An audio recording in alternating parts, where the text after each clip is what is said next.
আপনি কি বাড়ি তৈরি করছেন কিংবা কোনো প্রমোটার ফ্ল্যাট নির্মাণ করছেন, মেন রোডের ওপরেই নির্মাণ সামগ্রী অর্থাৎ বালি চিপ ফেলে রাখা আছে? তাহলে সাবধান হয়ে যান, কারণ 1 সেপ্টেম্বর থেকে রাস্তার ওপর বালি চিপ কিংবা কোনো রকম নির্মাণ সামগ্রী থাকলেই গুনতে হবে জরিমানা। আজ সাফ জানালেন রাজ্যের পুর ও নগর উন্নয়ন মন্ত্রী অগ্নিমিত্রা পাল। আজ তিনি বলেন, কেউ বাড়ি বানাচ্ছেন, রাস্তার মধ্যে পাথর বালি ইট ফেলে রাখছেন, এটা হবে না। 1 সেপ্টেম্বর থেকে বড় অঙ্কের জরিমানা দিতে হবে। যেমন ট্রাফিক ব্যবস্থা, পানীয় জল, কনজারভেন্সি, ওয়াটার লগিং, এই সমস্ত কাজগুলিকে বিশেষভাবে জোর দেওয়া হবে। এই 5টি শহর হলো শিলিগুড়ি, দার্জিলিং, কালিম্পং, মিরিক, কার্সিয়ং। নাম্বার 11, দার্জিলিং শহরে পানীয় জল সুনিশ্চিত করতে সিনচেল লেকের পুনর্নির্মাণের কাজ শেষ হওয়ার মুখে। এই কাজটি আমি আগেরবার যখন এসেছিলাম আমি গেছিলাম। এই কাজটি শেষ হলে দার্জিলিং শহরে পানীয় জলের সমস্যার সমাধান হবে। বসার জায়গা থাকবে কমফোর্টেবল, শোয়ার জায়গা থাকবে না। এখন বেশিরভাগ ক্ষেত্রে দেখি সব শুয়ে আছে, ঘুমাচ্ছে, সেটা থাকবে না, বসার জায়গা থাকবে। এবং যদি বাচ্চার মাকে, যদি ছোট নিউবর্ন বেবিকে নাপি পাল্টাতে হয়, তাহলে তার টেবিলও থাকবে। এবং এই বাস স্টপগুলোর দুপাশে হ্যাঙ্গিং গার্ডেন থাকবে, যেরকম আমরা দেখি আজকাল আমরা ব্রিজের তলায় যে পিলার্সগুলো, সেগুলোকে আমরা হ্যাঙ্গিং গার্ডেন দিয়ে অনেক জায়গাতে, কলকাতায় বিশেষত আমরা ডেকোরেট করার চেষ্টা করছি। তো এই বাস স্টপের দুধারে হ্যাঙ্গিং গার্ডেনও থাকবে। মন্দিরের ব্যবহৃত ফুল থেকে ধূপকাঠি এবং আবির তৈরির প্রকল্প নেওয়া হয়েছে। জলপেশ শিব মন্দির, ভ্রামরী দেবী মন্দির এবং মদন মোহন মন্দিরে দুর্গাপুজোর আগেই এর প্রকল্প শুরু হবে। নাম্বার 8, জলপাইগুড়ি জল প্রকল্পের পাশে 5টি গ্রাম পঞ্চায়েতকেও আমরা জল দেব।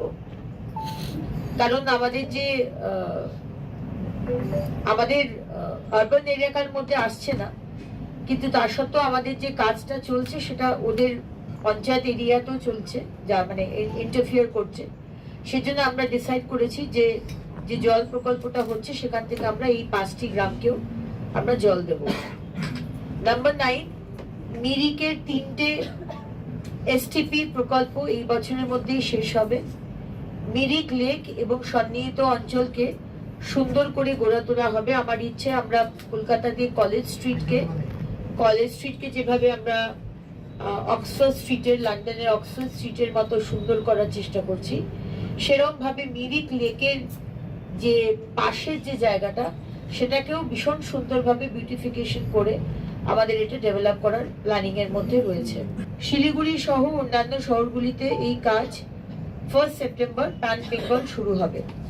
রাস্তায় যদি ময়লা ফেলেন, যদি plastic one time ban plastic, যেটা ওয়ান টাইম ইউজ, সেটা যদি ব্যবহার করেন, রাস্তায় পেচ্ছাপ করেন আর থুতু ফেলেন, তাহলে আমরা আপনাদের ফাইন করব 200 থেকে 400 টাকা। সেটা 1 সেপ্টেম্বর থেকে শিলিগুড়ি সহ প্যান বেঙ্গল শুরু হবে। ময়নাগুড়ি এবং ধূপগুড়ি বর্জ্য প্রক্রিয়াকরণ প্রকল্প দ্রুত শুরু হতে চলেছে। ফালাকাটায় ড্রোন সার্ভের কাজ শেষ হয়েছে। এর ফলে পরিকল্পিত উন্নয়ন সম্ভব হবে। পশ্চিমবঙ্গের ফালাকাটায় এই কাজটি প্রথম হলো। 16 নম্বর, 8ই মে 2027 মধ্যে সমস্ত শহর আবর্জনা মুক্ত হবে। 17 নম্বর, জুন 2027 মধ্যে উত্তরবঙ্গের সমস্ত শহরে বাড়ি বাড়ি পানীয় জল পৌঁছে যাবে। 90,000 বাড়িতে জল পৌঁছবে। এতে প্রায় 1698 কোটি টাকার কাজ হবে।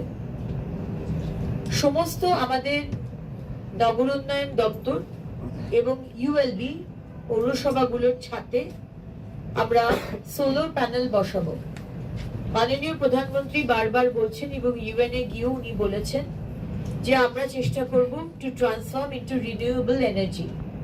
তাই আমরা আমাদের area to start with your place first, আমরা আমাদের দপ্তর এবং পৌরসভাগুলোকে আমরা সোলার প্যানেল দিয়ে ছাদে আমরা সেগুলো বসাবো এবং সেখান থেকে আমাদের ইলেকট্রিসিটি চলবে। আমরা 1 সেপ্টেম্বর থেকে যেহেতু পেনাল্টি জারি করছি, সেহেতু বড় বড় যেগুলো বাজার সেখানে আমরা ভেন্ডিং মেশিন দেব।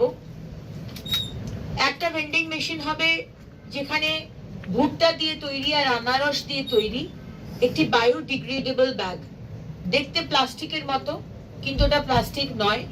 মাছ মাংস এই ধরনের নেবার জন্য ওই ব্যাগগুলো খুবই মানে সুবিধাজনক।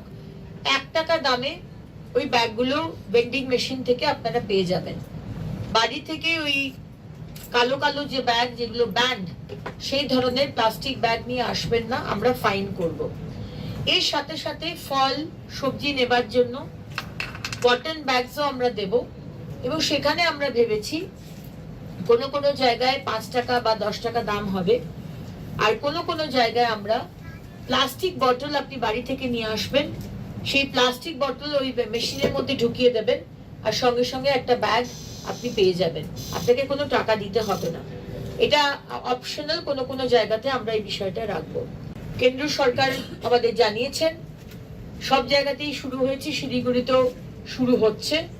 সকাল 6টার সময় বা সকাল বেলাতে সাফাই কর্মীরা রাস্তা ঝাড় দেন, তারপরে দুবার আরো ঝাড় দিতে বলা হয়েছে যেগুলো বিজি এরিয়া, হাট বাজার, মন্দিরের সামনে, বাস স্টপ, সেখানে দুপুরবেলায় আবার সন্ধ্যেবেলায় দুবার করে ঝাড় দেবেন।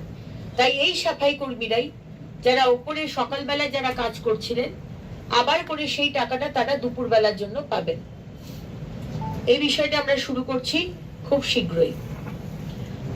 বাকি টয়লেটস যেখানে যেখানে বস্তি আছে সেখানে আমরা কমিউনিটি টয়লেট বানিয়ে দেবো, যেখানে বাজার আছে সেখানে আমরা পাবলিক টয়লেট বানিয়ে দেবো, আর যেগুলো টুরিস্ট প্লেস আছে সেখানে অত্যন্ত সুন্দর অত্যাধুনিক অ্যাসপিরেশনাল টয়লেট আমরা বানিয়ে দেবো আমাদের দপ্তর থেকে। তাই এটারও সার্ভে চলছে। আজ তিনি গিয়েছেন শিলিগুড়িতে, সেখানে তার একাধিক কর্মসূচি রয়েছে। উত্তরবঙ্গের এই শহরে প্রশাসনিক বৈঠক করেন তিনি। মন্ত্রী বলেন 1 সেপ্টেম্বর থেকে প্লাস্টিকের ক্যারি ব্যাগ ব্যবহার করলে জরিমানা করা হবে। একই সঙ্গে রাস্তায় টয়লেট করলে বা থুতু ফেললে 200 থেকে 400 টাকা জরিমানা করা হতে পারে। দার্জিলিং, কালিম্পং, কার্শিয়াং, মেরিক সহ পাহাড়ের বিভিন্ন এলাকার সৌন্দর্যায়নের দিকে জোর দিলেন রাজ্যের পুর ও নগর উন্নয়ন মন্ত্রী। ব্যুরো রিপোর্ট, পূবের কলম ডিজিটাল।